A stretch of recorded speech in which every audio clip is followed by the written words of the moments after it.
नमस्कार दोस्तों आम आदमी पार्टी में बहुत कुछ जो पर्दे के पीछे चल रहा है वो चौंका देने वाला है। क्योंकि इस समय आम आदमी पार्टी बीजेपी या ईडी से नहीं लड़ रही है। आम आदमी पार्टी खुद आम आदमी पार्टी के कार्यकर्ताओं और आपस में ही लड़ रही है ज़्यादा। सबसे बड़ा इस समय जो चल रहा है राज तिलक की कि सीएम की कुर्सी पे किसको बैठाया जाए। केजरीवाल तो अंदर चले गए हैं, परंतु अब जो बाकी के बचे कैंडिडेट थे वो इसके ऊपर काबिज होना चाह रहे थे। परंतु केजरीवाल जी के मन की इच्छा थी कि वो इनकी जो धर्मपत्नी है सुनीता केजरीवाल इसके ऊपर बैठे। उनके ऊपर जो रास्ते में अड़चने आ रही थी उसको कैसे दूर करें, इस बात का मास्टर स्ट्रोक खेलते हुए केजरीवाल जी ने ईडी को बताया कि जो विजय नायर है वो सारी रिपोर्टिंग आतिशी और सौरभ भारद्वाज को देता था, इसलिए मुझसे ज़्यादा कोई बातचीत नहीं होती थी। इन्हीं के बारे में जो लीगल पॉलिसी के बारे में इनसे डिस्कस करता था। दोस्तों आतिशी और सौरभ भारद्वाज के तो मानो पैरों तले जमीन निकल गई है सुनते साथ ही, और सुनीता केजरीवाल मुस्कुराना शुरू हो गई। यानी कि एक तीर से दो निशाने लगा दिए केजरीवाल ने कि जो ये अपने अंदर ही अंदर दम भर रहे थे कि सीएम की कुर्सी पर इनका हक होगा, उनको एक ही शॉट में उसने साइडलाइन कर दिया। अब ईडी की इंक्वायरी इनके ऊपर मार्क हो सकती है, ईडी इनसे पूछताछ भी कर सकती है, क्योंकि जब नाम ही केजरीवाल इनका ले रहा है तो कौन इनको बचा सकता है। जब बाढ़ ही खेत को खाने को आ जाए तो कौन उसकी रखवाली करेगा। अब केजरीवाल ने देखा अपनी पत्नी के लिए मैं कैसे रास्ता क्लियर करूं, कल को ये लोग मेरे उसके सामने द्वंद्वी के तौर पे खड़े होंगे, इसलिए इनका भी नाम लपेटे में ले लो, क्या फर्क पड़ता है, उसका रास्ता तो क्लियर हो जाएगा। परंतु दोस्तों ये सारा कुछ होने के बाद दोनों बड़े कहा से गए, और आतिशी ने कल एक ट्वीट करके कहा कि मैं कल सुबह 10 बजे एक बहुत सनसनीखेज खुलासा करूंगी। दोस्तों ये तो उसने ट्वीट तो किया, परंतु ये ट्वीट जब केजरीवाल तक इंफॉर्मेशन पहुंची होगी डायरेक्ट इनडायरेक्ट, तो पूरी रात उसको भी नींद नहीं आई। वो भी करवटें लेने से पहले कभी उठ के कुर्सी पर बैठे, कभी अपने बेड पर जाए, पर पूरी रात जेल में वो भी सो नहीं पाए, क्योंकि उनके कमरे में टीवी भी लगा। जैसा कि जेल प्रशासन ने बताया कि उन्होंने टीवी भी ज्यादा नहीं देखा, कभी वो उठ रहे थे, बैठ रहे थे, बेचैन से थे, ऐसी उनकी रात कटी है। वो भी सोच रहे थे ये क्या खुलासा करेगी, पर जो आतिशी थी वो 2 कदम उनसे आगे निकलना चाहा। उसने देख लिया कि अब ये लड़ाई आर पार की लड़ाई है, इसको जीतने के लिए इसको किस तरीके से हैंडल करना है। क्योंकि केजरीवाल जी ने तो अपना मास्टर स्ट्रोक चल दिया उनका नाम लेकर, तो उन्होंने आज वो प्रेस कॉन्फ्रेंस करी। दोस्तों प्रेस कॉन्फ्रेंस में उन्होंने सीधे सीधे आरोप तो लगाया बीजेपी के ऊपर कि जैसा कि उनकी उसकी आदत है कि हमेशा वो यही कहती हैं कि मैं एक सनसनीखेज खुलासा करूंगी।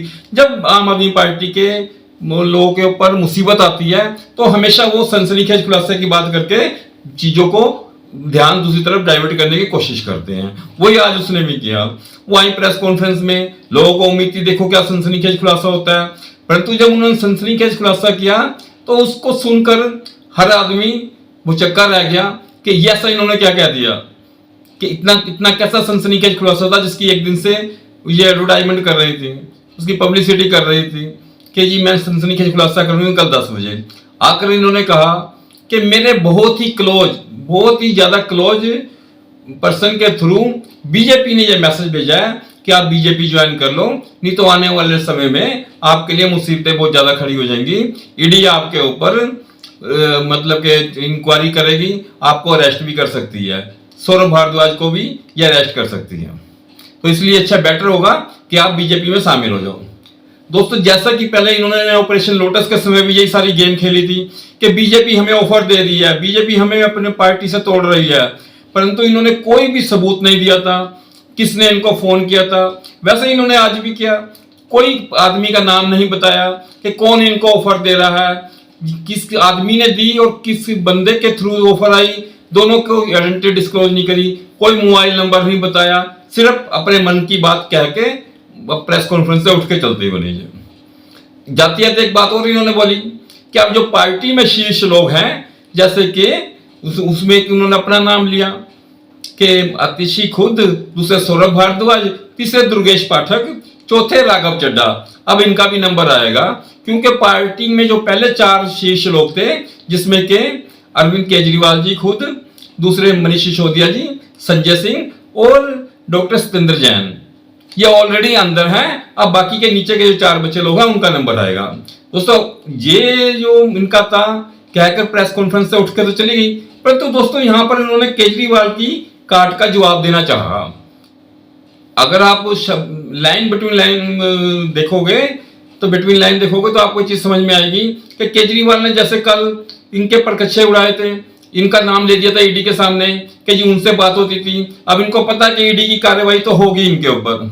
जब केजरीवाल ने इनका नाम लिया, इंक्वायरी भी होगी, हो सकता है अरेस्ट भी हो सकती है इनकी, अगर ये कोऑपरेट नहीं करेंगे। इनके रिश्तेदारों के पास भी जाएगी ईडी इंक्वायरी करने के लिए, सारा कुछ चलेगा।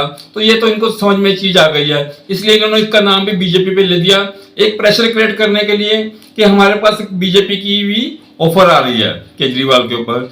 दूसरा, इन्होंने 4 जो नेताओं के नाम लिए कि पार्टी के नीचे के जो टॉप 4 लीडर्स हैं उसके अंदर सुनीता केजरीवाल का कहीं नाम नहीं, कि सुनीता केजरीवाल कहीं भी स्टैंड नहीं करती उनके मतलब के बाकी के टॉप लीडर्स के अंदर। तो इन्होंने भी अपनी ओर से काट चलने की कोशिश कर रही है दोस्तों।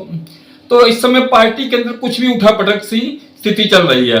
राघव चड्ढा यहाँ पर है नहीं इंडिया में, वो जब से विदेश गए हैं आंखों के ऑपरेशन के बहाने से, वो दोबारा मुड़ के लगता है वहीं सेटल हो गए हैं। अभी आने के उनके कोई आसार नहीं। देश में इतनी गहमागहमी चल रही है, इलेक्शन का दौर है, परंतु उनको अपना बीवी के साथ वहां पे घूमना फिरना ये सारी चीजें में टाइम वेस्ट कर रहे हैं। और वहां पर भी कई सेमिनार अटेंड कर रहे हैं, किसी टेररिस्ट एक्टिविटीज वाले इन्फ्लुएंसर लोगों के साथ फोटो खिंचा रहे हैं, सब कुछ ऐसे काम कर रहे हैं वो। परंतु केजरीवाल जी जो इस समय मुसीबत में है उनका साथ देने के लिए वो नहीं आ रहे दोस्तों इस समय। रहे दूसरे, आशी ने देखिए कितनी शिद्दत के साथ कि केजरीवाल जी को के अलावा भगवंत मान जी का भी उन्होंने पता काट दिया कि नेक्स्ट 4 जो आम आदमी पार्टी के लीडर्स में नाम लिया, इनका भी नाम नहीं लिया उन्होंने।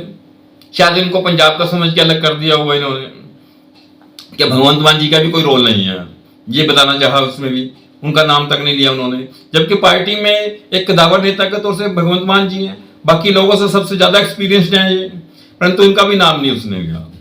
तो दोस्तों पार्टी के अंदर बहुत कुछ ऐसा उठापटक सा चल रहा है।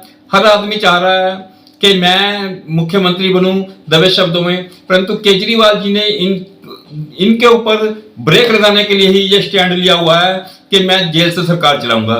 जबकि केजरीवाल जी को भी बहुत अच्छे तरीके से, क्योंकि बहुत ज्यादा पढ़े लिखे डैम इंटेलिजेंट पर्सन है, 4 चीजें एडवांस में सोचने वाले आदमी हैं, उनको ये चीजें अच्छी तरीके से मालूम है कि वो जेल से सरकार नहीं चला सकते। चाहे संविधान में इसमें कुछ भी चीजें स्पष्ट नहीं है, लेकिन मौलिकता नैतिकता के आधार पे ये सरकार नहीं चला सकते। तीसरे, कानूनी भी तौर से ये नहीं चला सकते। अभी तक तो हम ये बात सोच रहे थे कि सिर्फ नैतिकता के आधार पर इनको इस्तीफा दे देना चाहिए, पर कानूनी तौर से भी सोचे तो ये जेल से सरकार नहीं चला सकते। क्योंकि जेल से सरकार, जेल का जो अपना एक नियम है कि जेल से कोई भी लेटर चिट्ठी पत्र कुछ भी बाहर जो चीज जाती है वो बिना जेलर के रीड किए हुए नहीं जा सकती, बिना उसकी परमिशन के नहीं जाती है। पहले वो रीड करेंगे उसके बाद बाहर जाएगी। अगर ये इस तरह से कोई भी मतलब कि वहां से डॉक्यूमेंट आता है, वैसे तो डॉक्यूमेंट अंदर जा ही नहीं सकता, फिर भी हम मान लेते हैं अगर वो अंदर से कोई डॉक्यूमेंट आता है तो जेल नॉर्म्स के आधार पे जेलर उसको बिना पढ़े बाहर नहीं भेज सकते। जेलर साहब ने अगर पढ़ा उसको तो उसमें फिर वो जो इन्होंने मतलब मंत्री बनते टाइम पर गोपनीयता की शपथ लेते हैं कि तब तक कोई भी चीज गोपनीय रखेंगे, मतलब कि जब तक वो सार्वजनिक करने का उसका टाइम नहीं आता। अब मंत्रिमंडल में बहुत सी बातें गोपनीय रखी जाती है, कानून बनाने से पहले बहुत सी चीजों पे बहस होती है, बहुत सी चीजों पे राय ली जाती है, बहुत सी चीजों पे सहमति बनती है नहीं बनती है, तो वो चीजें गोपनीय रखी जाती हैं।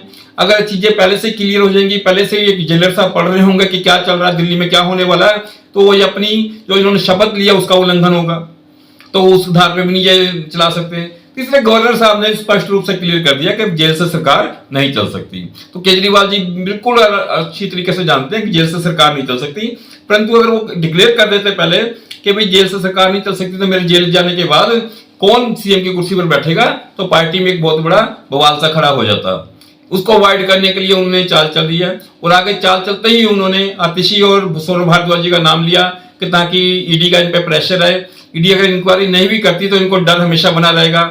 जैसे ये ऑफेंसिव होकर खेल रहे हैं थे सीएम की कुर्सी के लिए, तो ये डिफेंसिव मोड में चले जाएंगे, ज्यादा बढ़िया तरीके से आगे उछल उछल के नहीं आएंगे। सुनीता केजरीवाल के लिए कोई भी मुश्किल जय खड़ी नहीं करेंगे, तो सुनीता केजरीवाल आसानी से सीएम की कुर्सी तक पहुंच जाएगी दोस्तों। तो इस तरह से चल रहा है दोस्तों दिल्ली के अंदर जो हलचल चल रही है आम आदमी पार्टी में। अब देखते हैं आने वाला वक्त क्या करता है। एलजी साहब के सभी को इंतजार है कि एलजी साहब कब के घोषणा करते हैं, परंतु उससे पहले ये उसकी राज तिलक की घोषणा शायद आम आदमी पार्टी की तरफ से सुनीता जी के बारे में हो जाए। दोस्तों मिलते हैं दोस्तों अगली वीडियो में, तब तक आप अपना ख्याल रखिएगा।